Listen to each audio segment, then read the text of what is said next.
देखिए, मुझे आत्मिक प्रसन्नता है और जिस प्रकार के परिणाम आए हैं मैं अपेक्षा से अधिक उसको मान रहा हूँ कि जितना हमने सोचा था कि इसके माध्यम से परिवर्तन आएगा, उससे बड़ा परिवर्तन लाने में इसके माध्यम से कामयाब हुए हैं। मैं ये कहूँगा कि हरियाणा ऐसा राज्य बना है जिसने लोकतांत्रिक प्रक्रियाओं का समाज के सुधार के लिए उपयोग किया है और ग्रामीण विकास को गति देने के लिए एक ऐसी पंचायतों का निर्माण किया है। आज मैं गर्व से आपके चैनल के माध्यम से कह सकता हूं कि हरियाणा शिक्षित पंचायतों वाला प्रदेश है। मैं गर्व के साथ कह सकता हूं कि हरियाणा अपराध मुक्त पंचायतों वाला प्रदेश है, एक भी अपराधी चुनकर नहीं आया। मैं कह सकता हूं कि हरियाणा ऐसा प्रदेश बना है जिसमें बेटियों का वर्चस्व बढ़ा है, महिलाओं का वर्चस्व बढ़ा है। मैं आपको कह सकता हूं कि ये इस प्रकार का पंचायत यहाँ विजयी होकर आई हैं जो आज विकास की सोचती हैं, एजेंडा युक्त है। तो निश्चित रूप से ये बहुत बड़ा परिवर्तन इस बदलाव के माध्यम से हुआ है और इस जो आपने जैसे प्रारंभ में कहा कि हमने इसका विरोध भी झेलना पड़ा, सर्वोच्च न्यायालय तक जाकर अपने पक्ष की पैरवी करनी पड़ी, लेकिन इसके परिणामों से मैं आनंदित हूँ।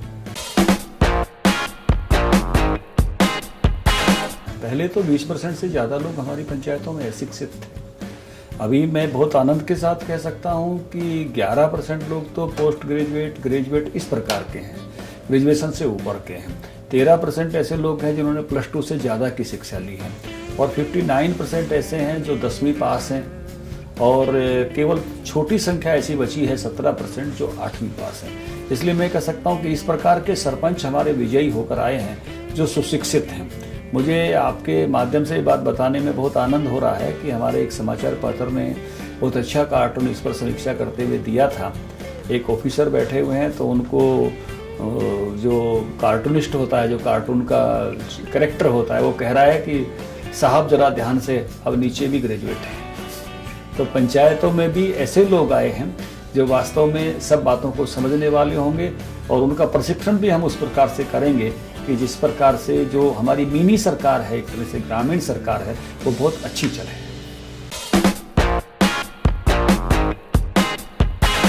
हरियाणा उन राज्यों में था जहां बेटियां कम थी। स्वयं प्रधानमंत्री जी ने आके इसकी अपील की थी, भ्रूण हत्या हो रही थी, कुछ घटनाएं कभी कभार ओनर किलिंग की भी हो जाती थी, लेकिन आज लोगों ने बेटियों के सर पर सरपंची की पगड़ी बांधी है। मैं हैरान हूं, अपने आरक्षण से 33% महिलाओं का आरक्षण हमने हरियाणा में किया हुआ है। अपने आरक्षण से 8% ज्यादा 41% बहनें सरपंच बनकर आई। तो एक तरह से जो मैसेज हम बेटियों को बचाने के लिए, बेटियों को पढ़ाने के लिए, और कई बार हमारी बेटियां जो IAS IPS तक भी आ जाती थी, जो मैसेज नहीं दे पा रहे थे, वो मैसेज सरपंच बनने के माध्यम से संपूर्ण समाज में गया है और संपूर्ण समाज में शिक्षित बेटियों की, शिक्षित बहुओं का आदर बढ़ा है। यानी अखबार की वो कटिंग मुझे अभिभूत कर रही है कि नई दुल्हन लेकर आए थे, मुंह दिखाई में सरपंची दी है। तो निश्चित रूप से इस प्रकार की जो घटनाएं घटित हुई समाज में, शिक्षा का मान बढ़ाने वाली बात, अनेक ऐसी नौजवान नवयुवतियां, चंडीगढ़ की पिज्जा गर्ल अपने गांव में जाकर सरपंच बन गई। ऐसी अनेक बेटियों को इसमें से मौका मिला है जो अपने गांव का नेतृत्व करेंगी। और सबसे पहले जो इंटरव्यूज आए, आपने कई समाचार पत्रों में देखे, ऐसे सब बहनों के जो साक्षात्कार आए, प्रधानमंत्री जी जिन एजेंडा को लेकर चलते हैं वो हमारी नव निर्वाचित सरपंच उन एजेंडाज को बता रही हैं कि मुझे स्मार्ट विलेज बनाना है, मुझे आदर्श गांव बनाना है, मुझे बेटी बचानी है, मुझे स्वच्छता लेकर आनी है। मेवात में जीती हुई एक बहन कहती है कि मेवात पिछड़ा है, उसको आगे लेकर जाना है। ऐसे हर विषय जो केंद्र में चल रहा है वो हमारे सरपंच बोल रहे हैं। तो इससे ज़्यादा आनंद की बात में लगता है कि सबके लिए बहुत ही आनंद की बात है कि एजेंडा डायरेक्ट सेंटर का आज हमारे सरपंचों के पास है। महिलाएं नहीं हैं जी, ये शिक्षित महिलाएं हैं। ये शिक्षित महिलाएं हैं जो परफॉर्म करना चाहती हैं और आपकी जानकारी के लिए इनका ट्रेनिंग का भी जो हमने शेड्यूल्स बनाया है, 5-6 प्रकार से इनकी ट्रेनिंग करेंगे। पंचायती राज अधिनियम में इनके अधिकार क्या है, दायित्व क्या है, ग्रामीण विकास के लिए जितने भी योजनाएं सेंटर की चलती हैं, स्टेट की चलती हैं। मोदी जी के इस युग में, और जो हरियाणा का स्वर्ण जयंती वर्ष आया है, इस स्वर्ण जयंती इरा में जिन पर हमने फोकस किया है, जैसे ग्राम सचिवालय, ग्राम गौरव पट, गर्वित नाम का संगठन, स्वच्छ हरियाणा, स्वच्छ भारत, आदर्श ग्राम, वो फोकस्ड योजनाओं को अलग से बताएंगे। ये इस समय की हमारी फोकस योजना है जिनको तेजी के साथ काम करना है। फिर इन योजनाओं के क्रियान्वयन के लिए जैसी स्किल्स चाहिए, प्रस्ताव पंचायत कैसे पास करे ये हम बताएंगे। ईमेल भेजना है तो ईमेल आईडी बने, ईमेल रिसीव करें, ईमेल भेजें। कोई फार्म अपलोड करना है तो कैसे करें, अपने गांव की वेबसाइट बनी है तो उसको कैसे देखें। ऐसे सब विषय, गांव को जोखिम फ्री बनाना है, ये इस जमाने की योजना है। तो अपने पशुओं का बीमा, अपने मनुष्यों का बीमा, अपनी फसल का बीमा, उसको कैसे करें। ऐसी फिर उसके साथ मोटिवेशन कि हम किस प्रकार से अच्छा काम कर सकते हैं। और सक्सेस स्टोरीज, देश में जिन गांवों का अच्छा विकास हुआ है, इस माध्यम से हम स्वयं सूरी सरकार, स्वयं मुख्यमंत्री जी, मैं स्वयं और देश के सबसे अच्छे मोटिवेटर्स इस प्रकार की ट्रेनिंग के लिए लगाने वाले हैं कि पंचायतें और खास करके विजय हुई बहनें अपने भरोसे काम करें। देखिए 3-4 इसके पहलू हैं। एक हम इसमें लेकर आए थे कि जिनको भी पहले कानून ये था कि जिसको अपराधी घोषित हो जाए, सजा हो जाए, केवल वो चुनाव नहीं लड़ सकता। बहुत सारे अपराधियों को सजा होती नहीं है, उनके गवाह उनके सामने गुजरते नहीं है, मैनेज हो जाती चीजें। तो इसलिए हमने कहा कि जिन्होंने भी कोई संज्ञेय अपराध किया है और न्यायालय ने उसका संज्ञान ले लिया है, वो चुनाव नहीं लड़ेगा। इसलिए आप देखेंगे पूरा का पूरा चुनाव अपराध मुक्त हुआ है। बहुत इक्का दुक्का घटनाएं पूरे प्रदेश में हुई है। एक बहुत बड़ी बात हुई है, नव नेतृत्व आया है, युवा नेतृत्व आया है। यानी आप देखिए 39,000 से ज्यादा लोग सर्वसम्मति से आ गए। अगर मैं सारे का टोटल देखता हूं तो 56% सर्वसम्मति है और केवल पंचों में से देखता हूं तो 64% सर्वसम्मति है। इतनी बड़ी संख्या सर्वसम्मति से विजयी होकर आने का मतलब है एक सामूहिकता से, सर्वस्वीकार्यता से एक नई लीडरशिप उभर कर आई है जो बदलाव चाहती है।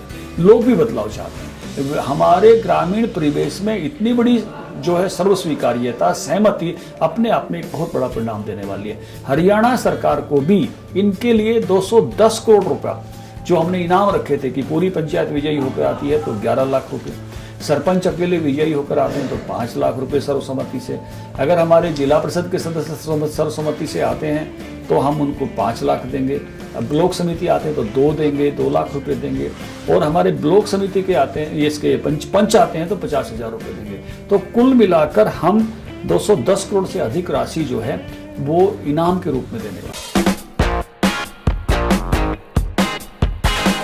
पूरे गांव को बांधने का काम इस चुनाव ने कर दिया है। आप देखिए 64%, 39,000 यानी कुछ 70,000 जगह पर अभी चुनाव हुआ है। 72,312 पर होना था, कुछ चुनाव अभी नहीं हुए। तो 70,000 सीटों पर, 70,071 सीटों पर चुनाव हुआ है और उसमें से 39,000 से अधिक लोग, 39,200 से अधिक लोग जो है वो सर्वसम्मति से विजयी होकर आ गए।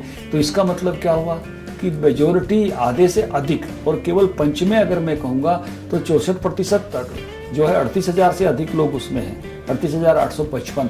तो आप देखिए 64%, इतनी बड़ी संख्या में लोग जब सामूहिक रूप से आ गए तो इस बार चुनाव ने गांव को बांटने का काम नहीं किया, गांव को बांधने का काम किया है। देखिए कि हमारी पंचायतों की औसत आयु 34 वर्ष हो गई है सर। तो आप देखिए कि कितने यूथ आ गया है और इतना बड़ा परिवर्तन। 35 तक तो हम युवा मोर्चा में उसमें सभी पार्टियां उसमें दायित्व देती हैं, तो एकदम युवा पंचायतें आई हैं। मुझे लगता है कि बहुत ही तेजी के साथ हरियाणा विकास का जो भी सपना, ये स्वर्ण जयंती वर्ष है हरियाणा का 2016, 1966 में हरियाणा बना था, 50 साल हो रहे हैं। तो ऐसी पंचायतों का हम निर्माण कर पाए हैं, युवा पंचायतों का, जो बहुत तेजी के साथ हरियाणा के ग्रामीण विकास को आगे बढ़ाएंगी और ग्रामीण विकास के एजेंडे को जो समझती हैं और इम्प्लीमेंट करना चाहती हैं, जिनके पास एक सपना है, विजन है।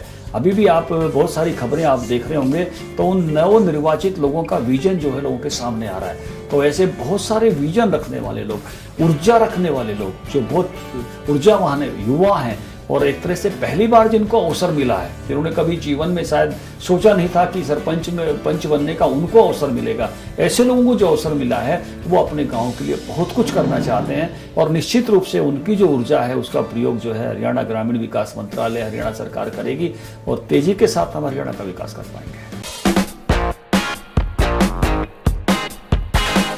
देखिए, जब विषय सर्वोच्च न्यायालय के सामने गया था तब भी सर्वोच्च न्यायालय में बार बार जब विषय आता था तो जज साहब पूछते थे चुनाव कौन लोग लड़ते हैं, चुनाव समाज का एलिट वर्ग लड़ता है।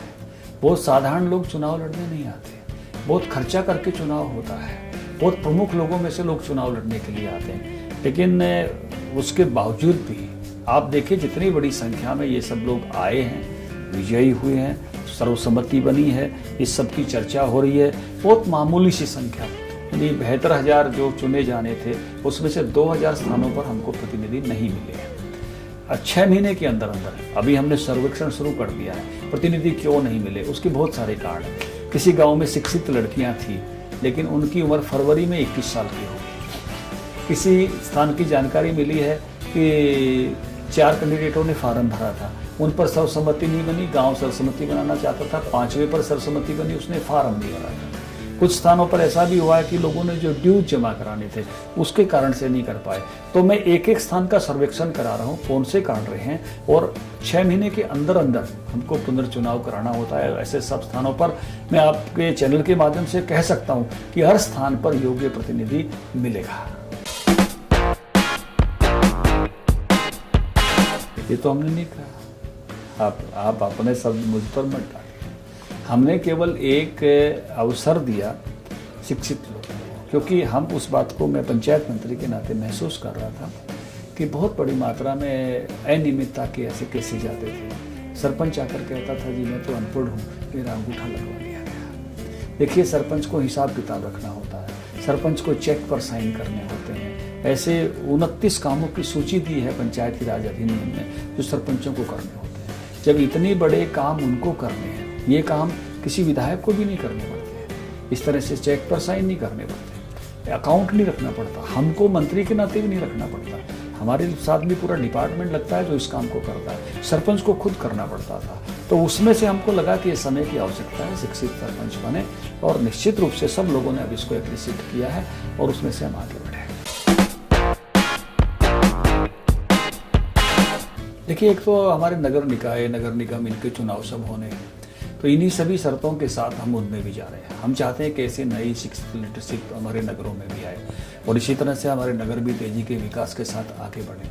और निश्चित रूप से मुझे लगता है कि जब नगर भी इस प्रकार के बनकर आएंगे तो तेजी से विकास होगा। आपकी जानकारी के लिए बहुत सारे राज्यों ने ये जानकारी हमसे चाही है, इसके परिणामों पर भी निगाह रखे हुए थे। जिन राज्यों का साक्षरता का स्तर अच्छा है, मुझे लगता है कि अन्य और राज्य भी इस रास्ते पर आगे बढ़ेंगे। और तो मुझे लगता है कि पूरे देश में ग्रामीण विकास, पंचायतें इस प्रकार की बनेंगी और नगर निगम, नगर निकाय भी इस प्रकार के बनेंगे तो विकास में तेजी आएगी। देखिए, अपेक्षा तो बहुत दिनों से थी, उसको व्यंग्यात्मक रूप में लोग प्रकट करते रहते थे कि प्रतिनिधि पढ़े लिखे क्यों नहीं, सबकी क्वालिफिकेशन, ये सवाल बार बार आता था। हम पंचायत के लेवल और नगर निगम के लेवल पर कर सकते थे, वहाँ से हमने शुरू की है, चीज़ें आगे चल जाएंगी। देखिए, एक तो संपूर्ण देश का जो लिटरेसी का लेवल है, साक्षरता और शिक्षा का स्तर है, वो हरियाणा जैसा नहीं है। हरियाणा अग्रणी राज्यों में से, कुछ राज्य अग्रणी है, चंडीगढ़ अच्छा है, हिमाचल अच्छा है, केरल अच्छा है। तो इसलिए मुझे लगता है कि संपूर्ण देश के स्तर को देखते हुए निर्णय करने पड़ेंगे। इसलिए कोई जल्दबाजी में इस रास्ते पर आगे बढ़ना हो मुझे नहीं लगता।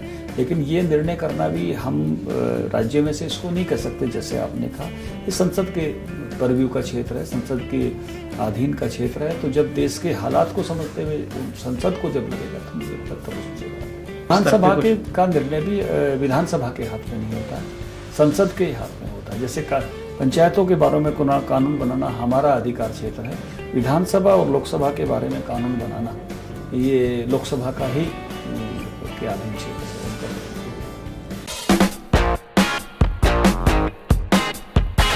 मैं कहना चाहूँगा, जिन सपनों को लेकर हमारे नवनिर्वाचित 5 सरपंच, जिला परिषद, ब्लॉक समिति के लोग विजयी होकर आ रहे हैं, उन सपनों के लिए काम करें।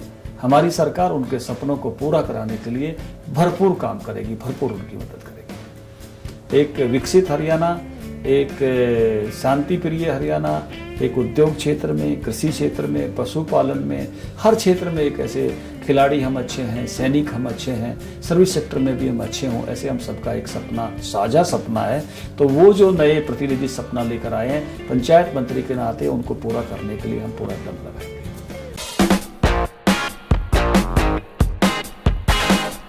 मैं सभी नवनिर्वाचित पंचों, सरपंचों, पंचायत समिति के सदस्यों, जिला पार्षदों को बधाई देता हूं। और सबसे निवेदन करता हूँ कि जिन सपनों को लेकर और जिन वादों को लोगों को बीच में रख के वो विजयी होकर आए हैं, अपने सपने और अपने वादों के लिए काम करें। हरियाणा सरकार उनके सपने और उनके वादे पूरे कराने में कोई कसर नहीं छोड़ेगी। आप सबको बहुत बहुत बधाई।